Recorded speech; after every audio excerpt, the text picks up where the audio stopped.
Hello అండి, ఈ వీడియోని దయచేసి పూర్తిగా చూడండి, ఓకేనా? సగం సగం చూసేసి మీరు తెలుసుకోకుండా తప్పులు చేస్తే గనక మీ ప్రాణాల మీదకి తెచ్చుకుంటారు. మా దగ్గరకు ఒక ఫీమేల్ పేషెంట్ వచ్చారండి. జస్ట్ నిన్ననే ఆవిడకి ఒక 2-3 ఎపిసోడ్స్ లూజ్ మోషన్స్, వామిటింగ్స్ అండి. ఆమెకి అంతకు మించి ఏమీ లేదు. అయితే జనరల్ గా మనం ఎప్పుడైనా డీహైడ్రేటెడ్ గా ఉంటే బెస్ట్ సొల్యూషన్ ORS, అది అందరికీ తెలుసు. సో వీళ్ళు ఏంటంటే కోకోనట్ వాటర్ అన్నిటికంటే బెస్ట్ అని చెప్పేసి within the span of 36 hours almost 5 liters of coconut water తాగిచ్చారు ఆమె చేత. జనరల్ గా ఏంటంటే ORS తాగుతుంటే అది ఉప్పగా ఒకలాంటి వికారమైన టేస్ట్ వచ్చేసి అది తాగేటప్పుడు వామిటింగ్ సెన్సేషన్ వస్తుంది. కాబట్టి ఏంటంటే కోకోనట్ వాటర్ కొంచెం స్వీట్ గా టేస్టీగా ఉంటాయి కాబట్టి తాగుతూ ఉంటే వెళ్ళిపోతా ఉంటాయి. తర్వాత ఇంకా వామిటింగ్స్ తగ్గట్లేదన్నమాట. హాస్పిటల్కి వచ్చారు. సో మా దగ్గర జనరల్ ఫిజిషియన్స్ చూస్తున్నారు ఆ కేసుని. తర్వాత నేను ఈసీజీ చూడగానే నాకు సడన్ గా అనిపించింది ఈసీజీలో ఏదో తేడా ఉంది, ఇమీడియట్ గా పొటాషియం చెక్ చేయండి అని. అంటే ఆ ఈసీజీని చూస్తేనే కొన్నిసార్లు అది పొటాషియం బాడీలో ఎక్కువైందా తక్కువైందా అనేది తెలుస్తుంది అనమాట. అండ్ ఇమీడియట్ గా నేను ఏబీజీ అనే ఒక బ్లడ్ టెస్ట్ పంపించాను. అంటే ఏబీజీలో ఏంటంటే మన బాడీలో ఉన్న సోడియం, పొటాషియం రఫ్ ఎస్టిమేట్స్ వచ్చేస్తాయి. సో ఆ టెస్ట్ చూడగానే దాంట్లో పొటాషియం 6.9 ఉందండి. ఇమీడియట్ గా పొటాషియం తగ్గడానికి సో మెడికేషన్స్ ఉంటాయి అనమాట. ఇలా మెడికేషన్ ఇస్తున్నా సరే ఆవిడకి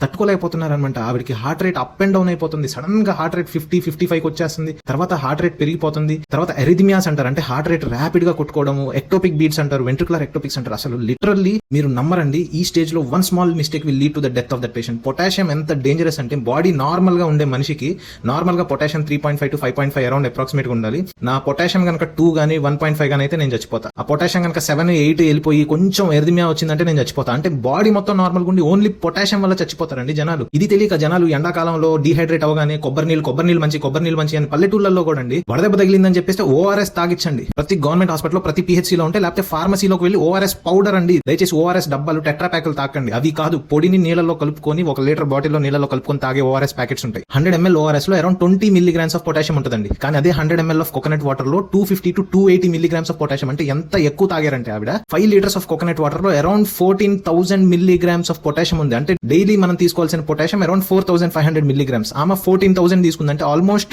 3 times ద డోస్ తీసుకొని ఆవిడ కిడ్నీస్ ఓవర్వెల్మ్ అయిపోయి ఆవిడకి పొటాషియం పెరిగిపోయి literally she went till death. ఈ వీడియో ఎందుకు చేస్తున్నానంటే చాలా మంది ఆర్గానిక్ నేచురల్ గా వచ్చేది మంచిది అని చెప్పేసి ఎక్కువ వాడేయడం. గుర్తుపెట్టుకోండి, అతి సర్వత్ర వర్జేయత్. అంటే ఏంటి? Anything in excess will cause harm to us అండి. 10 రూపాయలు ఇస్తే ఫార్మసీలో ఇస్తాడండి, లేకపోతే గవర్నమెంట్ హాస్పిటల్కి వెళ్తే ఫ్రీగా ఇస్తారు. అది నీళ్ళలో కలిపించి తాగించండి. 1 or 2 liters of coconut water maximum per day, it's okay అండి. కానీ దయచేసి ఎక్సెసివ్ గా ORS తాగించకుండా ఓన్లీ కోకోనట్ వాటర్ తాగించండి. అలానే కిడ్నీ పేషెంట్స్ ఎస్పెషల్లీ వాళ్ళ బాడీలో పొటాషియం ఎక్స్క్రీషన్ సరిగ్గా ఉండక వాళ్ళకి ఇంకా హై రిస్క్ ఉంటుంది. ఎందుకంటే ముసలోళ్ళలో ఎండాకాలంలో ముసలోళ్ళు చనిపోతున్నారు అంటూ ఉంటారు కదా. వాళ్ళకి ఏంటంటే డిహైడ్రేట్ అవగానే పల్లెటూళ్ళు అందరూ పొలవమని కొబ్బరి నీళ్ళు తాగును అని తాగించి కిడ్నీలు ఫెయిల్ అయిపోయి ఎరిథమియాస్ వచ్చి ఇంట్లో చచ్చిపోతారు. ఎంతమంది ముసలోళ్ళు పల్లెటూళ్ళలో నేను చెప్పిన ఈ కారణం వల్ల చనిపోయి ఉంటారు తెలుసా? Nobody nose. So please share this video with all your friends and family. Coconut water is a natural electrolyte, నేను కాదన్ను, కానీ అతిగా దయచేసి వాడొద్దు. ORS is the best solution for dehydration.